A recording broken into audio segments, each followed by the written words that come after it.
What is going on, everyone? My name is Andy. Welcome back to another Euro 2020 fantasy video. In this one, it's my final team selection video. So I'm going to go through what my draft is looking like, what my captaincy strategy is, what transfers I may or may not make, etc. throughout the week, how I've got it set up, and all that good stuff. Just before we jump into that, though, do give the video a like if you enjoy it and hit that subscribe button. And I want to talk about Ultimate Fan, which if you're from the UK or Ireland, you're going to want to listen to. So really happy to say that I've teamed up with Ultimate Fan, which I'm going to be playing throughout Euro 2020. Much better prizes than the official game. £125,000 up for grabs throughout the whole tournament. And the best thing is it's completely free to play. If you want to give it a go, click on the link in the description below. It's for UK and Ireland 18 and over. You open packs, you build a team, you get your points, and then hopefully you win some prizes. Let me show you how it works. Okay, so I'm going to open my pack now, right? I'm going to swipe up to open. Or swipe to open, I should say. Here we go. Belgium! Now that is a good team, right? So your team gets you extra points as well. We'll have a look at the scoring in a second. But Belgium is a good team. Would I have liked England? Yes. But if I'm not going to get England, Belgium, France is where I wanted it to be. Let's have a look. Berghuis, he would have been great had Netherlands stuck to 4-3-3. He would have been brilliant, but I don't think he's going to play. That's a bit unfortunate. Robertson, Scotland. I did predict in one of my videos that Scotland will go through. McTominay, it's a bit too much Scottish for me so far. Zwizgok, I don't even know that name. I apologise, I don't know the name. Elvedi, Lod, Kostinov, Lena, Bradrich. All my goal players, Robertson. But I got Belgium, right?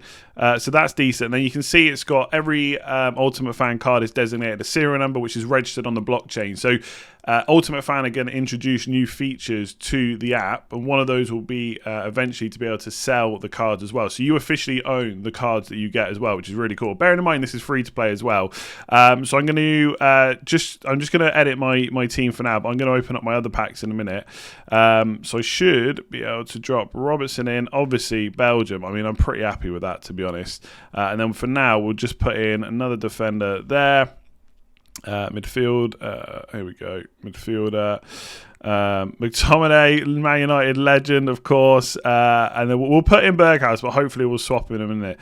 So that's the team. And let's have a quick look at the scoring as well. So in this, you get 10 points for a goal, which is huge. Obviously, the scoring's not like necessarily every other fantasy game. 4 points for an assist. Clean sheets are only for defenders, not midfielders. So preferably you want goal scoring or assist machine midfielders. Defenders are the only ones that get clean sheets. Penalty shootout goal 3. So that's really important for the knockouts. Any game that you think is going to be tight, you're going to want players that take penalties. And if you miss, you get -1. So maybe don't have England players. And yeah, your team, if they win, you get 5 points. Having Belgium is huge. They're going to win all their games in the group, I'd say. Goals scored is 1. Goals against is -1, penalty scored 3, and then there's clean sheet. That's penalty shootout save is 3, sorry, and clean sheet is 1 as well. So because I'm an idiot, I forgot to record my gold pack opening, but basically silver packs, £2.99 subscription per month, $5.98 for the whole tournament, June, July. That gets you 4 pack drops plus 4 guaranteed gold players. With the gold, it's £4.99, $9.98 for the whole tournament, 4 additional pack drops and 8 guaranteed gold players. So I'm just going to hit transfer here to show you who I got. So I got Pukki and Muller. I've put Muller in. I've changed my squad around a little bit to put Lena and Lod in too, who I think are going to start. And then I've also put the golden boot on Muller, double points for goals, and the captaincy on Robertson. That's double points overall, clean sheets, goals, assists, etc. I might actually change that to Lod before the tournament actually kicks off. So if you want to give it a go, there is a link in the description below. Make sure you sign up, completely free to play if you want it to be, and you've got 125 grand up for grab. There is no reason not to go right now. Click that link in the description. Okay, so here it is, the team in all its glory. We're not doing defence, then midfield, then forwards, etc. We're just talking about it all at once. Obviously, I've got the bench on there as well. Just a couple of, little disclaimers. Yes, this is not how I will set my team on the main UEFA page. I'll show you that after we've talked about the team in general. Like Ronaldo, for example, is playing on the last day, so he would definitely be on the bench. But I think when you're talking about where the money has been spent, it's just easier to visualise like this rather than putting them in the proper bench order. And obviously I've got some nice new graphics. Thank you very much to Marco for sorting this out for me. But on the main page, like the main official site, they have the forwards at the top. But whatever, right? This is set up for FPL later on. So we've got the forwards at the bottom. You can still see it clearly, right? Okay, let's talk about the team. So triple Italy, Donnarumma, Berardi, and Insigne. So this has changed around a lot. At times I've only had one Italian player. Sometimes I've had two. Now I've got three. At one point I had a defender. I'm not saying this is not subject to change. I'm not saying that I'm 100% not going to change this from the time the video goes out to the time of the deadline, right? Because we will get the Italy team sheet before the deadline. Now, people have asked me where we're going to get it. It'll be on all the apps and stuff. It'll be on Twitter. There'll be journalists that have it. Trust me, if you're part of FPL Twitter on Twitter, right, you will see the team before 8 o'clock. So we'll be able to make the changes. But that last friendly that Italy had, Berardi started. That looked like a full-strength team to me. I think he's going to play, or I hope he does, because he's only 6 million, right? So he's in. I've also got Insigne, because I just think he's one of the best captaincy options for the first 2 days. For match day 1 and match day 3. So he's that. It's Italy-Turkey the first day of match day 1, and then they play Wales, I think it is, on match day 3. And I don't think there's a better option for the price. Immobile is an option, but I don't think he's getting in ahead of all my strikers that I've got already. Could go for. I still think an Italian defender is not a bad shout on the first day of the match days to go for, because they could get a clean sheet. You could get an attack and return. I did have Spinazzola in there, and if he starts, I do think he's a good option. But Emerson could play as well, in match day 3. Whereas I think Donnarumma definitely starts both games, which is why I've put him in, and that's the only reason. Right, that's it. I'm trying to go for players that are more guaranteed to get minutes over match day 1 and 3, so that I'm not forced to use my wildcard. I'm not saying that I definitely won't, but limitless match day 2 is the only chip I've absolutely locked in. If I get to match day 3, loads of these teams are through, we think there's going to be rotation, then I might hit the wildcard button. I'm not completely ruling that out. I've got double Denmark defence. I think they play Finland and Russia in match day 1 and 3. I have a feeling that they will not be through by match day 3, so they're going to play a pretty much full strength squad throughout. So we've got Mele.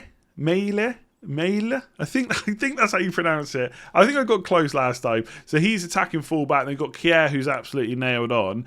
I just think defensively they're going to do pretty well in this tournament. The other cheap defenders I've got, so I've got Denea for Belgium. I definitely want to cover him. There's a few people in the comment section saying he's not completely nailed, but I just don't see it. He's definitely starting match day 1 for me, I think.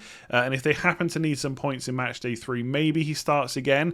But granted, if they don't, he might miss out, okay? So I'm not ruling the wild card out. And I've also got Torres from Spain. So I did have Simone as well from Spain, the goalkeeper. But I just changed around my funds a little bit to have Donnarumma instead. And that's when I took out Spinazzola, because then I was able to put in another defender, which I think was Windle when I was messing around with the team. So I do think Spain defence. Now, obviously, one of the questions is, what about Spain and the whole COVID situation? From what I can gather, they're just going to play their first game. There's a couple of players missing out. I got it wrong in the last video. It's not Marcus Llorente that tested positive. It's Diego Llorente. I think it's Diego. I might have that wrong as well. But it's not the guy that played right back in the last friendly. But if they play, unless I see any news about other players that have tested positive, I think I just have to roll with it.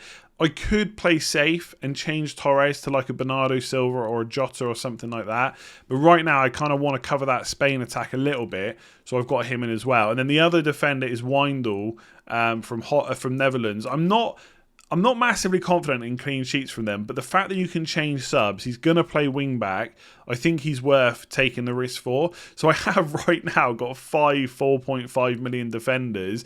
I spoke about on yesterday's Matchday preview about more expensive defenders. I think there are options, and I think if you're definitely using Limitless and Wildcard in the group stages, like if you're going to use both of them, then a Portuguese defender, for example, for Hungary looks really good, but I don't know if I'm definitely doing that. So that's the way I've gone right now.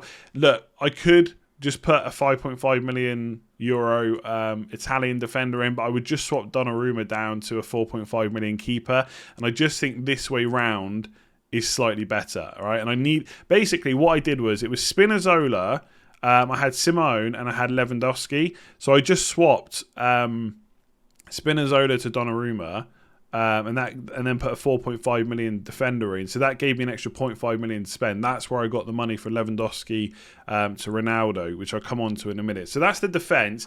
In midfield, so like I've already talked about Brady and Insigne. The other midfielders are Yaziki for Turkey. Now, there was someone in my comment section yesterday saying he's not guaranteed to start. But again, we will have that team sheet before the deadline. If he doesn't start, I'll just switch to Alaba. I've got to be honest, there is not too much difference between them. I think Alaba is someone in other fantasy games is listed as a defender, but is going to play further forward. How attacking he'll actually be, I'm not really convinced by it. But I don't think there are any 5.5 million euro midfielders that stand out. So right now I'm going for the punt on the opening day of Yaziki. I've actually got 4 players for the first day, so I could be swapping all of them out by by the second day of match day 1. But we'll see. We'll see how it goes. So he's in right now. Mason Mount, look, I think there's lots of 7 million euro midfielders, but I'm not sure one of them completely stands out, right? So players he could be swapped to. Carrasco, because I don't know if Hazard and De Bruyne are going to be fit for match day 1. So it could be Lukaku, Mertens, and Carrasco that start. So he could come in. I'd just then be worried about match day 3. That's the only thought in my head. You've got Malinowski, but I think his best match is match day 2 when I'm going to be using Limitless, so I could just get him then instead. Berghuis for Netherlands, I don't think he's going to start. You got Zielinski for Poland. He could be an option. The thing with Mount is, I think he's nailed for England. I just don't see, whatever formation we play, I don't see how Mount doesn't play. There is talk about England potentially playing 5 at the back. So at that point, he may start in the front 3. I think everyone's writing that off, but I wouldn't completely write off Mount starting in the front 3 like he does sometimes for Chelsea. Or he's going to start in the 2 alongside Rice. And that would be the worst position for him to play, I think. If it's a 4-3-3 or a 4-2-3-1, then he either plays as the number 10 or the more advanced player in the 3, in which case he's nailed on, I think, to start. He's going to take some set pieces, I think, unless Trippier starts, and then obviously he wouldn't. I just think he's got potential for some returns, and he's definitely going to play while England need points, so that's why he's in there.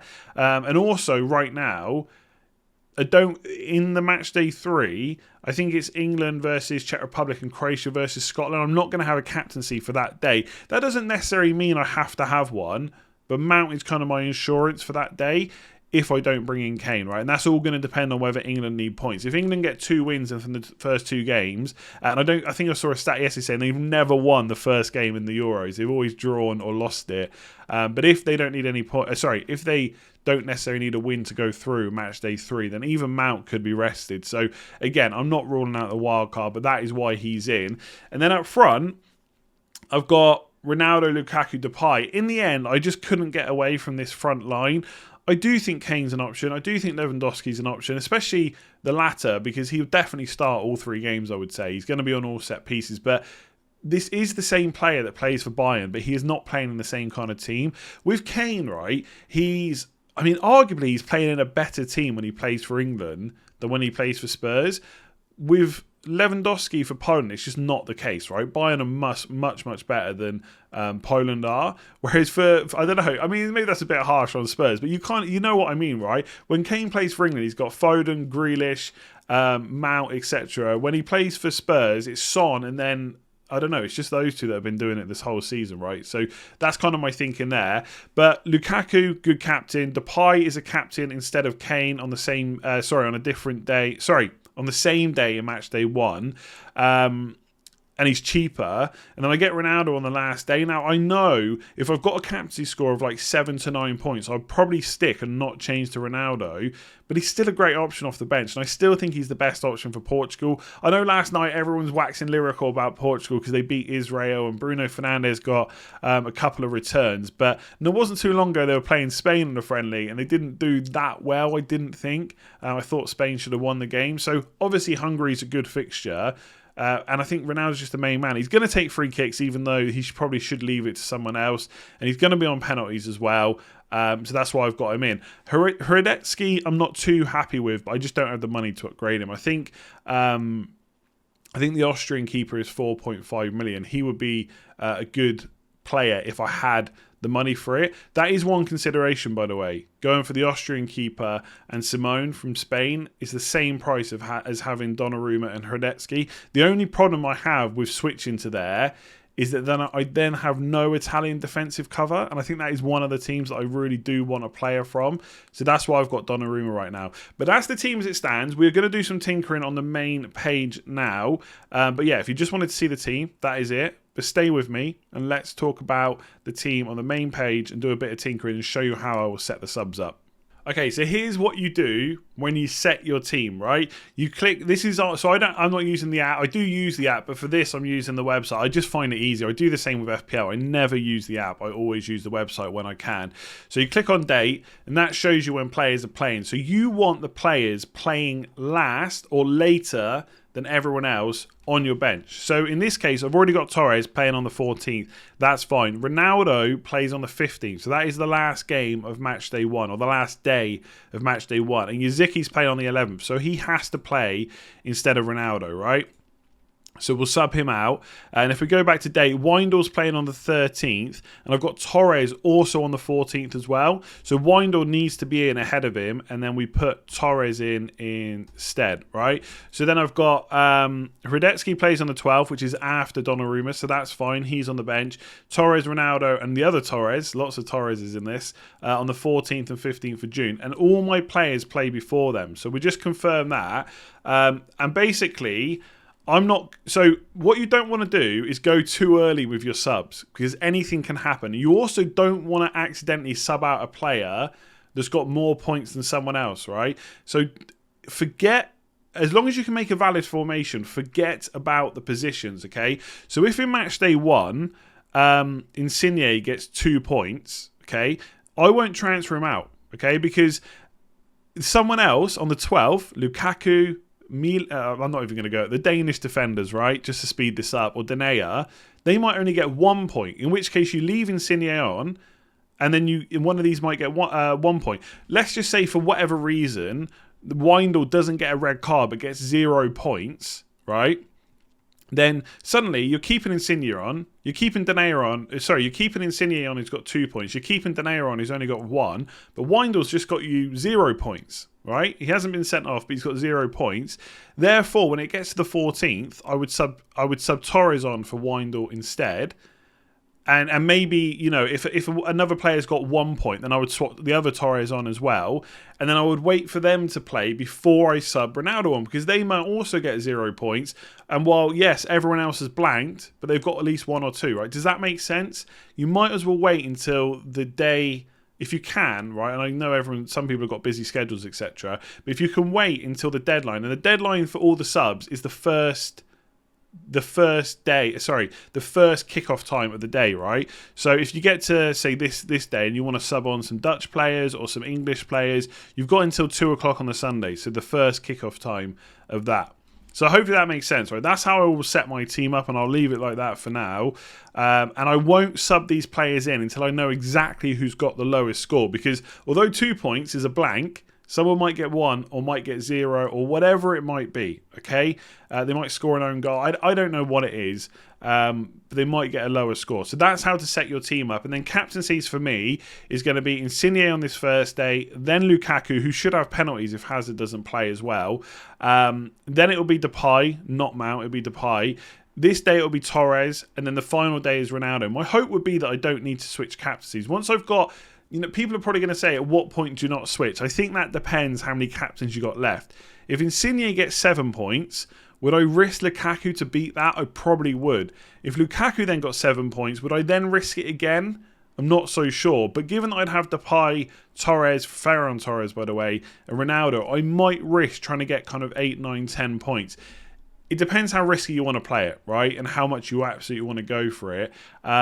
But once I get kind of 8, 9, 10 points, if I get 10, I wouldn't swap, right? Even if Insigne gets 10, I probably won't swap to anyone else. I'll just leave it on him for the whole week. But that is the team, and that's how I set it up. I'm going to be playing 4-4-2, and these players will only come on when I need to. If I get to the last day and everyone's got some points, right? Everyone's got like 6 or above, which is very unlikely. I might not even bring Ronaldo on. That's the beauty of this game. It can be a lot of work, a lot of micromanagement, but that is where the gains are made, and you have to be engaged in this game and make the change every day. It doesn't mean you have to spend hours and hours on it. But just have a look at your team every day. If they've got low points, you bring someone on. But don't do it until you absolutely have to, right? These players don't... I just want to reiterate that once more. These players don't play to the 14th and 15th. You do not need to sub them in until those days, okay? And when you find out who in your team has got the least amount of points. So that is my team.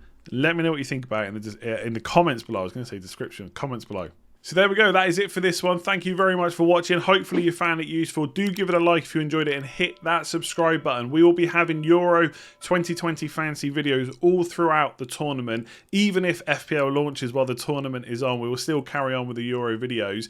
And if you haven't already, right, hopefully you've watched the video first and got to the end. If you're from the UK or you're from Ireland, you're 18 and over, make sure you download Ultimate Fan. There is a link in the description below. It's completely free to play. There's no catches, £125,000 up for grabs. Obviously, there's the additional packs if you want them, but you do not have to. You can play it completely free if you want to. I think my team's looking okay. Let me know below how your teams are, or send me a picture on Twitter once you've got your team sorted. And yeah, I'll have a quick look at them and see what I think. But I've got Belgium. I'm so happy about that. Anyway, I'll leave it there. There will probably be one more video before the deadline tomorrow, or a deadline stream. I haven't quite decided yet. And then I'll have more videos throughout the tournament, like I said. So Matchday 2, we'll be talking about the Limitless chip. We'll do another Matchday preview and all that good stuff. Give it a like, hit subscribe, download Ultimate Fan, and I will see you again soon.